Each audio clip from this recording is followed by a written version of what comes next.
What's going on, people? We are Tottenham TV here. Finished 2-2 at Goodison Park. A last-minute Branthwaite equalisers cost Tottenham all 3 points here in what is a very, very frustrating game. I'm here with Barnaby Slater to go through what happened during this game, the 12:30 kickoff. And look, first half, it was we were definitely second best in a weird way.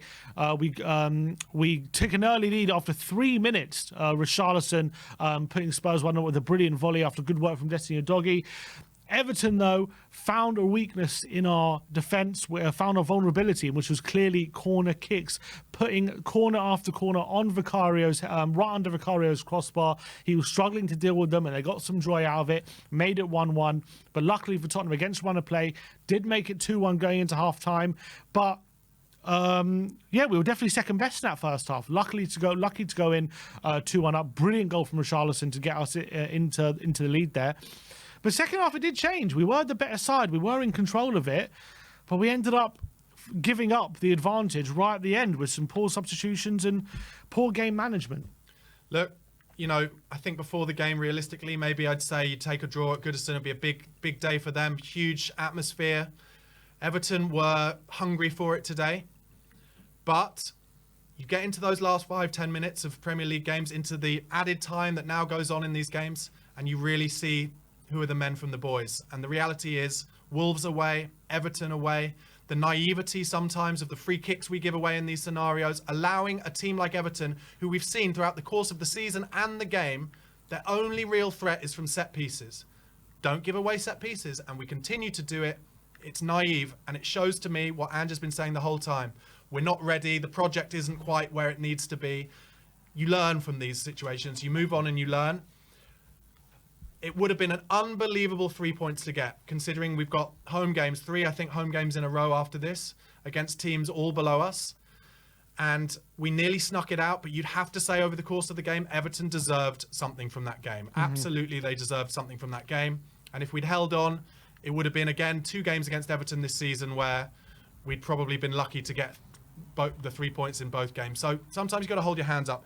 Look, I said it during the watch along, I'll say it now. On 85 minutes, Big Ange Postecoglou made 2 substitutions. He brought Brian Hill on, he brought Oliver Skip on. Now, I'm not saying that either of those 2 players did anything particularly wrong or specifically wrong. But for me, you don't take off physicality at that time against Everton at Goodison Park. Brian Hill, he's not going to offer you anything from a defensive set piece in the last few minutes of the game, and you need a Højbjerg on there, even if he's just getting his body in the way or out muscling someone or being there at the back stick. From that goal, the equaliser, where unfortunately Romero flicks it on, they've got 2 or 3 men at the back stick completely free. Mm-hmm. It can't happen. It's naive. And of course, it's Jared Branthwaite, who Spurs have been linked with all season. He's a good player. But anyway, they're the negatives. The positives: Richarlison, unbelievable finishing. His confidence is sky high, and he scored the best goal of his Tottenham career today. Outstanding. Mickey van der Ven, for me, even though they gave Richarlison man of the match, and they always give it to the goal scorers, Mickey van der Ven, an absolute cut above everybody else. We were not at the races particularly today, but van der Ven covering so much behind our back line. As long ball after long ball came over, he just dealt with it all with aplomb. It's an unfortunate situation where we didn't win. We could have won and should have won by the end, but like I said, before the game, I would have said you take a point away from Goodison Park with 3 home games to come. That's what happens. What I will say is, for me, I think our last chance of maybe putting in a title challenge this season was to win all 5 of these games. We're not going to be doing that now, and I think that's probably gone. But in terms of the top 4, I think that point is a good result. Yeah, I think it keeps us obviously in a good position. We did take a point, but again, I completely agree with you when Ange says it's not ready. But I think the word that Ange used after the Brentford game was immaturity, right. And it's still showing the immaturity of the side. And I think that probably reared its ugly head in those last 5 minutes, because it wasn't just giving away the set pieces, which 100% was a big issue, but we were just the game management. We weren't being smart on the ball. We weren't maybe getting the ball into the corner flag. We were running into challenges in the centre of the park and giving the ball away in dangerous positions where it just set Everton up for the counter-attacks and allowed Everton to get forward and gave them encouragement where it didn't need to happen. And can I just go in there? Sorry, because you said it. I was having kittens on Wednesday night against Brentford, and I went full in on Deki Kulusevski because with 2 minutes left, he had a chance to run the ball into the corner flag, and he didn't. And this thing that Big Ange has on them where he says, I never want to see that, that has to stop.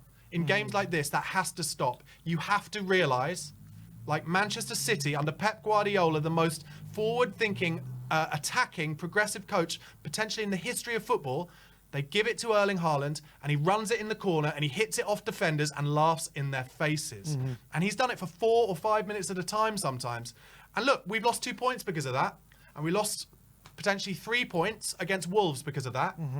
Yeah. And I get it. I do understand Andy's saying, I'm teaching an ethos. I'm teaching the club how to be a different way. I get that. But there are just some times when you're in 4th position in the league and you've got a chance to get 3 points. Just take it in the corner. Give it to Deki Kulusevski. Run it in the corner. They'll foul you. You'll win a throw-in.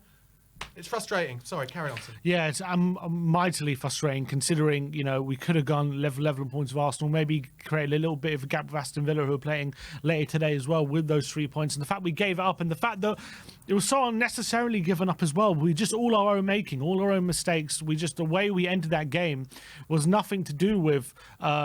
I mean, Everton were putting us under pressure, don't get me wrong, and they deserve their equaliser and deserve what they got today. But the way we ended that game, because the most frustrating thing is, we went through it in the first half and we were really poor. We were under pressure. We went into half time in the lead against run of play. But in the second half, I thought that did change and we were much better in the second half. I thought we did control the game.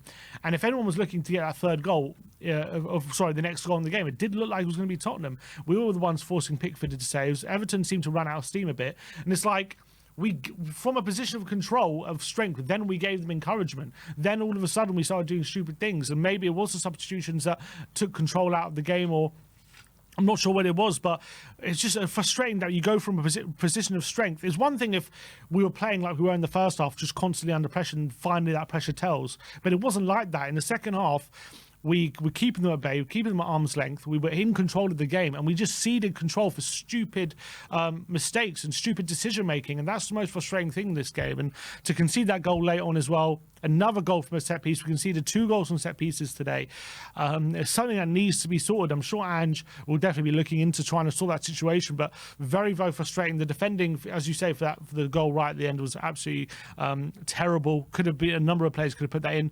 But let's talk about Vicario, because obviously the story of that first half, under pressure from corners, we conceded from one of them. They kept putting it under his crossbar time and time again, and it seemed like an avenue they're getting a lot of joy from. But that did change in the second half. Yeah, he did start to claim things, and he started to have more authority from those set pieces. Yeah, exactly. I think hopefully that will be the big learning from today for Vicario, is that he's got to plough through the player they put on him, be strong, and get up early and claim those crosses. Because if he keeps punching and flapping at them, then teams will continue doing the same thing. And it's just statistics and odds that we will concede goals that way. So I was impressed with his second-hand performance. He could easily have shrunk and made it worse for himself. He didn't, and he claimed a lot of balls. But Ange has got to look at that as well. It may be worth putting another man on whoever they stand in front of the keeper. Look, in terms of the rest of it, you know, Goodison Park, very difficult place to go. That's the reality of it. Never easy. We haven't won there in 5 seasons. There's a reason. Look, if you're an Everton fan, I get it. You're fighting for your lives and you just want any points you can get. But honestly, considering when I was a kid, you grow up, Everton won titles in like 85, 86. They won the FA Cup in 1994. God, it's horrible to watch. And like, no excuses. They deserved a point at least out of today's game. But yikes, if they stay in the Premier League going into their new stadium, you cannot be playing that football at their new stadium. They are a long way off. And, you know, obviously, lots of difficulties with the ownership. A lot of fans hate our ownership. But, you know, if you look at sliding doors moments, we're not Everton. And I'm pleased to say we are not Everton. But anyway, they did what it took. Sean Dyche is a canny manager. He knows what we're good at and what we're not good at. And he stopped us from playing the type of football we wanted to play. And he played the type of football that he knew would cause us trouble. Win as many set pieces as you can. Keep it narrow defensively, but out wide when on the offensive. Get lots of crosses into the box. And that's what got them a point in the end. Neither team really cut the opposition open that much. Every time they got through behind our back line, it was from a long ball where I think Ange and the team feel confident that Van de Ven would chase it up, which he did time and time again. And, you know, it's a shame for Richarlison because those 2 finishes deserved to be winners of the second one, especially deserved to be the winner of this game.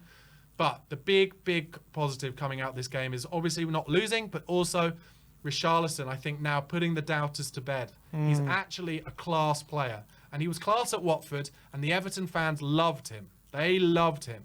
And I think with Spurs, it's taken a bit of time. But as this time that Kane's gone and Sonny's gone off to the Asian Cup, Richarlison's starting to feel his importance within the team and within the squad now. And he's playing far better as a result. So they're the positives I'm going to choose to take away. Yes, it's frustrating. I guess the reality of this as well, if I'm going to look a bit glass half full, is that could easily have happened against Brentford as well. Pretty much in all the games we've been 1 goal up at in the last few minutes, we give away a gilt-edged chance. We do. Yeah. And today they took it. They didn't against Brentford. So we could be stuck on 2 points rather than 4. So that's the positive I'm going to take away. Is there a bit of a concern in terms of looking at the defensive side of things? There was a big, obviously, narrative when we had Emerson, Royale, and Davis, and we were conceding a lot of goals. They're like, oh yeah, just wait till we have Romero and Van der Ven back, then it'll be sorted. But since we had them back, 2 goals conceded against United, 2 goals conceded against Brentford, another 2 goals conceded today. So, what do you make out of that? I think we are always going to concede goals. I think we are. I think we're set up very much in a way where 98% of the time we only have 2 centre halves defending for us, and everyone else is miles away. So it's going to happen. That's the way it is. But I think as the project continues and as we are able to have more players on the pitch who are unbelievably comfortable on the ball, even in games away like this at Goodison Park, where the pitch is sticky and dry and patchy, then we will break the press more and we will score many more goals.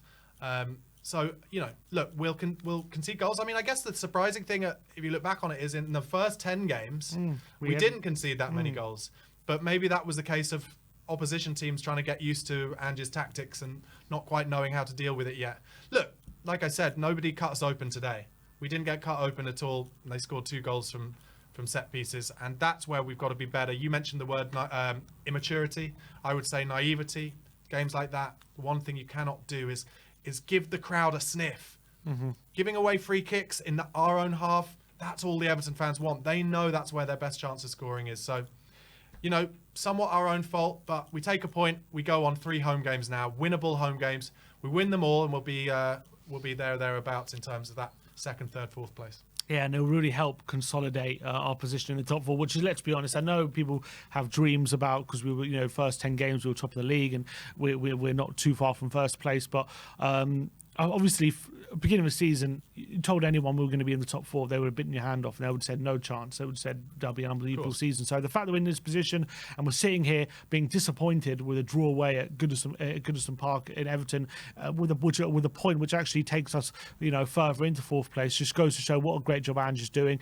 I know on days like today can be very frustrating when we have the game in our grasp and it's in control and we do stupid things to concede in the last minute, but this team is always learning. It's still a very young team, and just, you know, only 7 months into his project or so. So I'm still really happy with the direction we're going in, and I'm still delighted. Some of the football today, even though we were struggling at times in the game, some of the football was brilliant, especially in that second half, how we were playing through everything, the patterns of play we seem to manage, and how we're picking up the little pockets of spaces. So we're still really, really good to watch. We've still got to learn how to manage these kind of really aggressive teams who try to rough us up and bully us, and like today. And maybe that's a learning curve we have to go through. But I still think we're on the right track. I still think we're doing so well. So as much as it's frustrating today, I'm still very positive about the season. Can I just end with one thing? I think there are only 2 teams in the top 6 who win that game today. 12:30 Saturday game when they're really up for it like that, and that's Liverpool and Manchester City. I really don't think the rest, including Arsenal, have got enough really to deal with, like what you just said, the physicality of it. So I think, you know, you take the draw away. It is disappointing, but it happens, you go on. We're still on a pretty decent run in the Premier League, considering all of the injuries, suspensions, and with Sonny out. The other thing is, I think Sonny's on the pitch today. Some of those positions Werner got himself in.